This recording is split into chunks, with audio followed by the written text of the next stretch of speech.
Let's talk about the Three Stooges from 2012. Soilly! Big D's Entertainment Rankings and Reviews.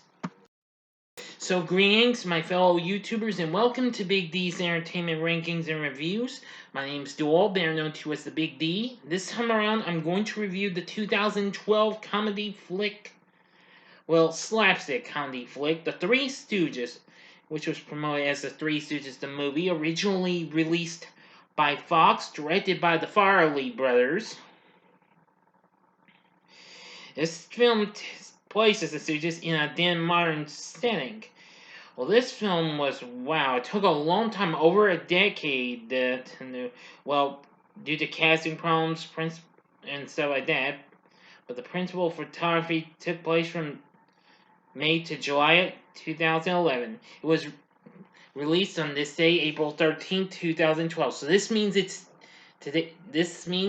celebrating its 10th anniversary this month. This film's based on the film shorts done by the Crazy Trio from 1934 to 59.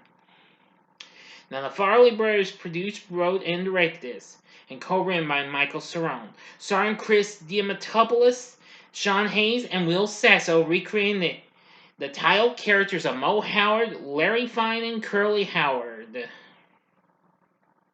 Now, the film may have gotten mixed response, and it was factually a minor success. Not big, though. Anyway, the film is composed of 3 acts, which are referred to as episodes, a reference to how the original Three Stooges short films were packaged for television by Columbia Pictures, who originally released the shorts. Now, of course, this wouldn't be the first time the Stooges would have someone from Fox, because years back, Moe, Larry, and, later third Stooge, Curly Joe DeRita, actually had a film released by Fox called Snow White and the Three Stooges. I'll review that and the other films they did, maybe later on down the road. Let's get into the story. In Act 1, more orphan than not, 35 years in the past, the children at the Sisters of Mercy Orphanage are playing soccer with an old soda can in the front yard, but then Sister Mary Mengele, the meanest and strictest nun in the orphanage, gets their attention by telling them to go inside and do their chores. They sing a song called Everybody is Special, but she tells them to shut up and work. Later, 3 destructive infants named Moe, Larry, and Curly are dumped on the doorstep of the orphanage from an unknown person's car. Ever since, the trio have wreaked havoc in the place, leaving the nuns who run it utterly terrified, especially Sister Mary Mengele, that's who has always hated the trio. 10 years later, out of desperation, when a prospective couple comes to adopt, the exasperated nuns bring out the trio as being the only 3 available, eventually being forced to add a 4th when another boy named Teddy enters the picture. The couple, known as the Harters, decide to pick Moe, but when he requests Larry and Curly join him, he's dropped back at the orphanage and they choose Teddy instead. When he goes back to the orphanage, Moe lies to Larry and Curly that the reason he came back is because the Harters were going to make him do chores. 25 years later, in the present, the trio are adults still living at the orphanage and working as maintenance men. Monsignor Ratcliffe arrives to give everyone an important message. After he tells Mother Superior that the orphanage is going to close, she tells Sister Mary Mengele to get the trio. As the 3 attempt to fix the bell on the roof, however, they accidentally injure Sister Mary Mengele with it as Larry misreads and removes the Do Not Remove tag on the bell as Donut Remover.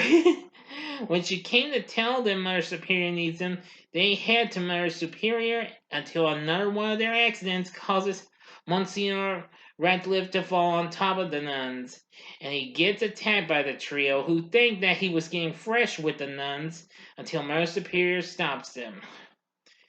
And so Monsignor Ratcliffe will not adopt them either, as he is on official business.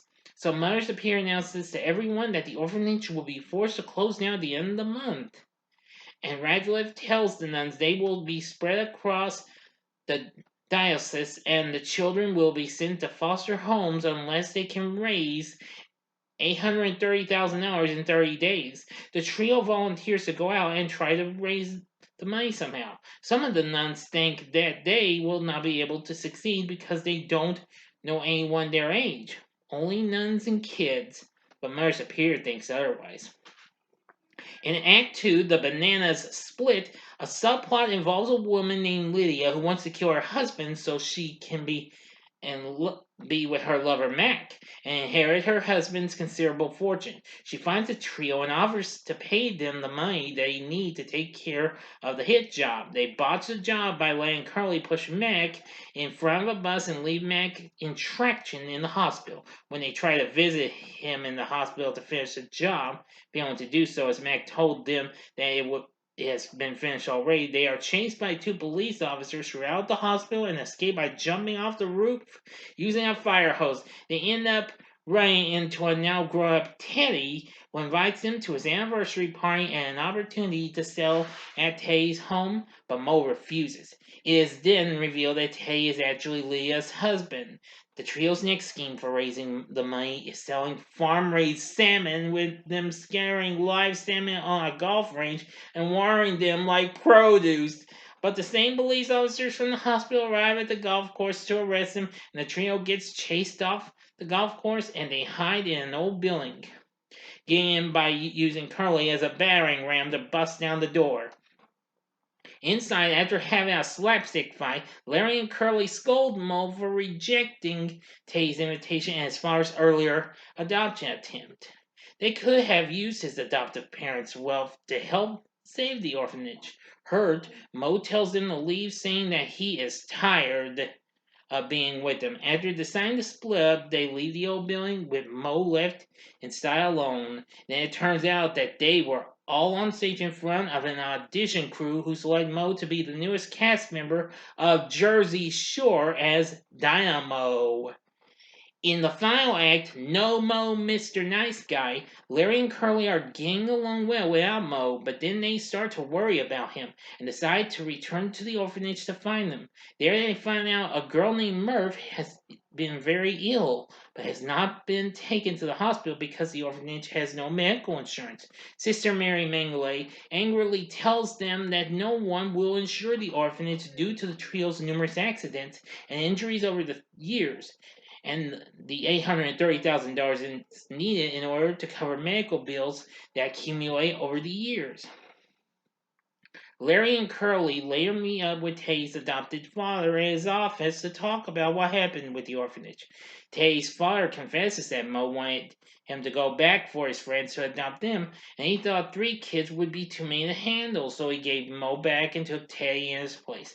Then Larry and Curly discover a picture of Tay and Mr. Harder with Lydia and Mac, and realize that Teddy is the husband that Lydia wanted to murder. In addition to this, they feel guilty for rebuking Mo and not accepting the Harder's adoption and decide to go find them. Meanwhile, Mo has been causing a lot of havoc on Jersey Shore by slapping, eye poking, and head bopping the cast members and not putting up with their spoiled antics. The cast goes to the producer and tells him to kick Mo off the show or they will sue him. The producer then informs them that the show is all about the ratings and not them. Larry and Curly finally go to the set of the show to reunite with Mo, and they all head to the anniversary party where they show up to thwart the murder plot, getting as balloon men. When they get inside, Curly gives all the balloons to a little girl and she floats up into the air. Later, they get chased by the angry Lydia and Mac after the same girl's balloons are popped and she falls onto the wedding cake, destroying it. The Stooges are chased into Tay's bedroom, finding Tay on the bed, drowsy. Mac then draws a gun on the trio, but Mr. Harder appears and tells Mac to put the gun down. Mac then confesses that Leah was calling the shots, but Mr. Harder admits that he was the real mastermind and Lydia was working for him. He married into the money and was incensed to find out the money was left to Teddy and not him when Teddy's mother died years earlier. They are taken for a ride, but the car crashes into a lake when Curly's pet rat Nippy digs into Leah's breast. They all escape when Curly tooted, and Mo ignites it with some easy light, waterproof safety matches that Larry had, causing enough of an explosion to blow out the windows. Once they are back on land, Mr. Harder, Leah, and Mac are arrested, and Tay thanks the trio for saving him. When the trio requests the $830,000 from Tay, he declines, stating he refuses to help the same orphanage that gave him up to a father that tried to kill him. Alright, the ending is coming, so here we go with the countdown. 5 seconds to stop this video. Go to the description box below. Fast forward to the time below. If you've seen this, good. Continue on.